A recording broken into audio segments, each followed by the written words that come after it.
Deep within the rainforest of Singapore nature, we observe peculiar bird mating rituals. The evolution of these courtship rituals are vital for their survival to maximize their reproductive success. David, aren't we supposed to talk about OCD today? Oh right, wrong script.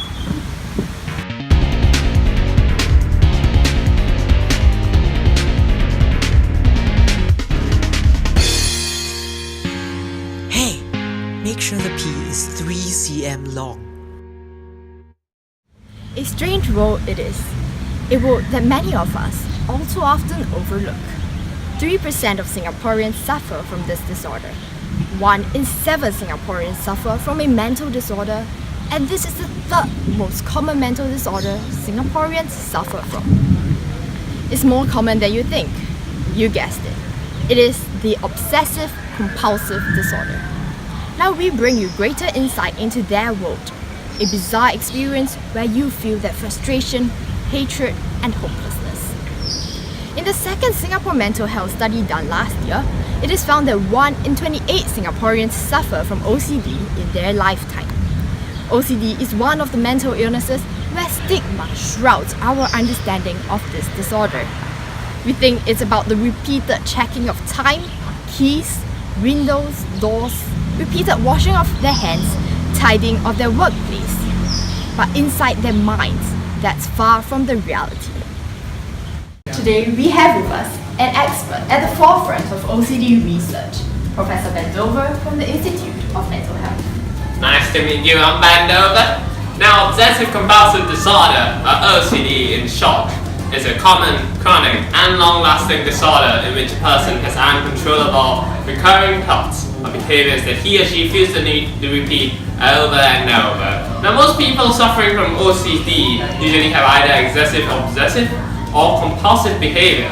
Now, obsessions are repeated thoughts, urges, or mental images that cause anxiety, while compulsions are repetitive behaviors that a person with OCD feels the uncontrollable need to deal in response to an obsessive thought. Indeed, people with OCD are often misunderstood in our society, with many labeling them as being fussy or tidy, resulting in 52.8% of OCD patients not being treated. In fact, according to a paper by the University Hospital Zurich in 2014, 89.8% of OCD patients in Singapore never request treatment, and this is a pressing issue. Here in his small apartment, 70-year-old Thick Ham has been diagnosed with the Obsessive-Compulsive Disorder last year, yet he's lived with it for much, much longer. When I was young, I would be scared to go to bed every night. There are always these intrusive thoughts that my house will burn down once I close my eyes, or that someone will come to the room and rape me. And as a devout Christian, I cannot have these thoughts till I'm 21 years old, which is really annoying.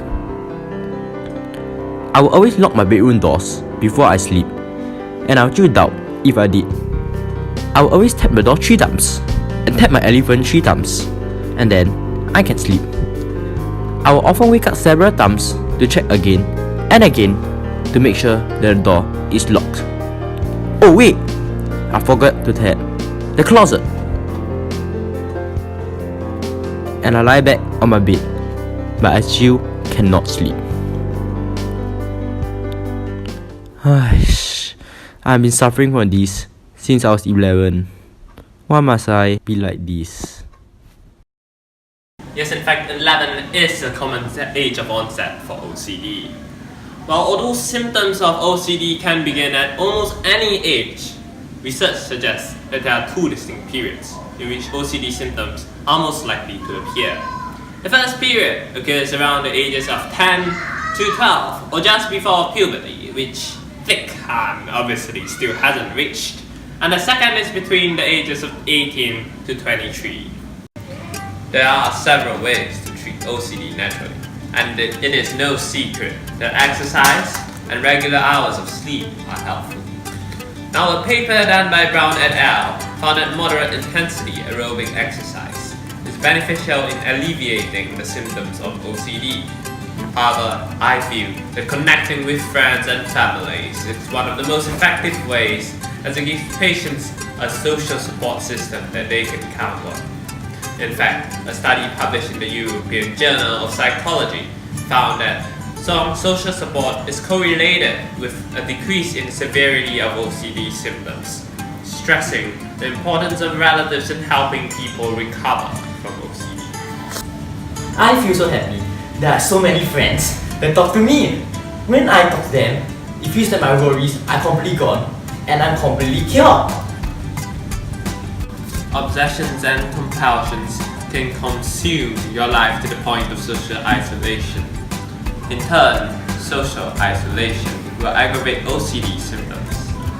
It is thus extremely important to invest in communicating with your loved ones and friends, talking face to face about your worries and urges to make them feel less real and less intrusive. I have always been Thickham's best friend. He can tell me anything. This one time, he told me that he will count the number of steps all the way to school. Guess what I told him? You're crazy, I said. He can be quite crazy sometimes. I think I'm a very helpful friend and I hope he has more friends like me. Today we follow Thickham in his daily habitat. Right now he's eating breakfast but he seems sadly alone.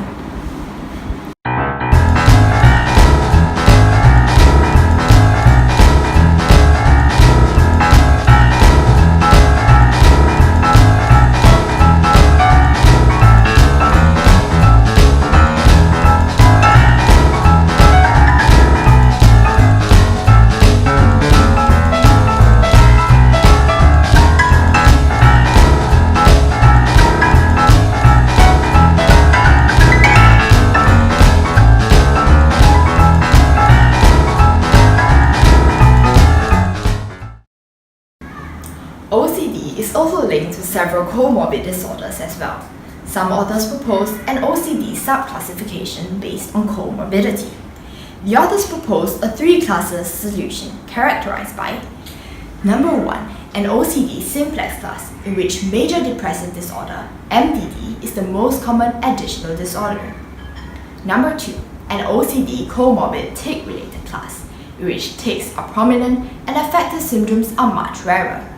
This class is predominantly male and characterized by high consciousness. Number 3, an OCD comorbid affective-related class, in which panic disorder, PD, and affective symptoms are highly presented. This class is predominantly female, with symptoms setting in at a young age. For Thickham, he suffers from major depressive disorder as a comorbid condition. Today, he seems exceptionally depressed. Luckily for him, his friend Louise is on the scene coming to his rescue.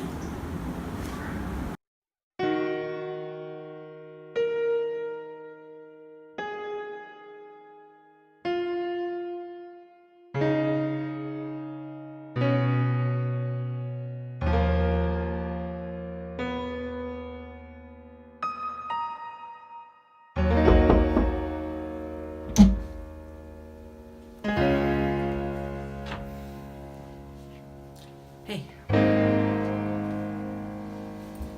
You cold? Are you having trouble again? Hey, are you okay? Do you need any help? Hey. Dude, what the hell?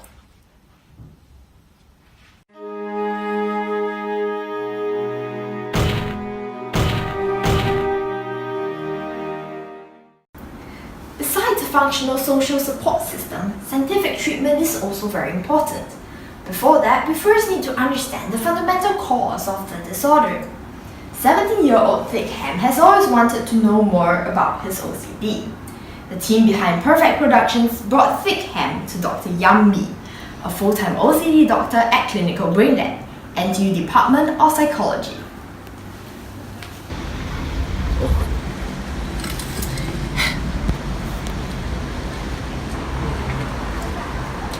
Hey there, Dr. Yang. Hello there. I think your case is the most unique I've ever seen, you know. So, what's your name? Thickham. Fake Ben. So you're here for the erectile dysfunction treatment, is it? No, Dr. Yap, I saw you and my condition just got cured. However, on a serious note, I suffer from OCD. Fig Ben, don't worry, I am here to help. So what do you want to know? So doctor, why am I like this? Just give me a minute, I Google first.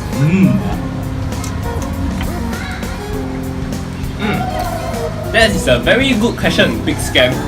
Now look here, you can see that the cause of OCD is not officially confirmed, but there are several theories about it right now. So one theory, right, is that this is caused by the uncommon mutation of the serotonin transporter gene. This hypothesis is strongly supported by the therapeutic efficacy of the selective serotonin reuptake inhibitors, SSRIs, which act on the serotonin transporter gene, SLC6A4, whose primary function is to block the reuptake of serotonin into the presynaptic neurotransmitter. Wow, I feel so smart. I just learned this in bio last week. So I just remember, serotonin is an inhibitory neurotransmitter, right? It provides a calming effect, right? Good job, Big Scam. Yes. Furthermore, the promoter region in the serotonin transporter gene has been known to be able to undergo polymorphism with a 44 base pair insertion deletion region, which could alter the expression of this transporter protein. Wait, what? Poly what? What? What the heck's it? Lick them. Don't worry. Repeat after me. Polymorphism. Polymorphism. Correct. One more time. Polymorphism. Polymorphism. Very good. However, the lack of solid research proof have led to another hypothesis that a single nucleotide polymorphism could be the answer to this issue, with the RS1696528 nucleotide having solid research proof to be the antagonist behind this.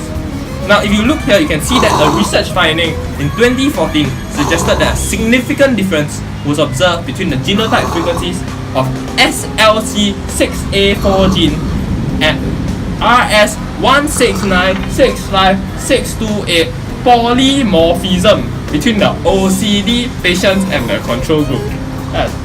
And also a significant difference was observed between the allelic frequencies of the SLC6A4 RS1696568 gene. Wow, very good! Fake Scam! You're paying attention! Good. All my patients all fall asleep, you know. Fortunately for Big and millions of other OCD sufferers, there are now evidence-based treatment based on serotonin imbalance. Big is currently being prescribed Fluoxetine, a serotonin reuptake inhibitor (SSRI), which is approved as a first-line treatment for OCD. SSRI prolongs the presence of serotonin in the synaptic clefts, increasing the duration when serotonin is bound to the postsynaptic receptors. As serotonin is an inhibitory neurotransmitter, this means that it will decrease the number of action potentials firing in the postsynaptic membranes. In other words, this reduces the frequency of signals being passed in some of the brain neurons. Hence, we can see that Fluoxetine reduces the chances of compulsions and emotions of frustration. Yeah, the doctor told me the SSRI will keep serotonin in my synapses, so I will not be overwhelmed by anxiety and I can feel more chill. Bagus! Tik Han, you managed to remember that, Yeah, in fact, regulating serotonin in your body helps your brain cells to be able to transmit signals more effectively, and this will result in a better and more stable mood. And in fact, this also aids in the more neurons in this area of your brain called the dentate gyrus, which is part of your hippocampal formation. So this aids in your memory retention, so you can remember more things for your test, so you can get A+. Indeed, recently scientists have also found another method known as deep brain stimulation, otherwise DBS. Deep brain stimulation is a longer-term neurosurgery technique to treat OCD. Deep brain stimulation adjusts the neuronal activity of some parts of the brain and resets the pacemakers within the brain. As such, it is now a common treatment for other disorders as well, such as Parkinson's. Okay, Tik Han, don't worry. This is not painful one. Wikipedia said so. And I'm a very experienced doctor. Okay, I have over 10 hours of experience in this. I watch YouTube for more than 10 hours. So don't worry. Okay, I'm just placing a metal electrode in your skull. Just cut open some places, insert it in. Just don't worry. Just placing a metal electrode into your brain. So just sleep well, take heart, sleep well, succumb to your sleep.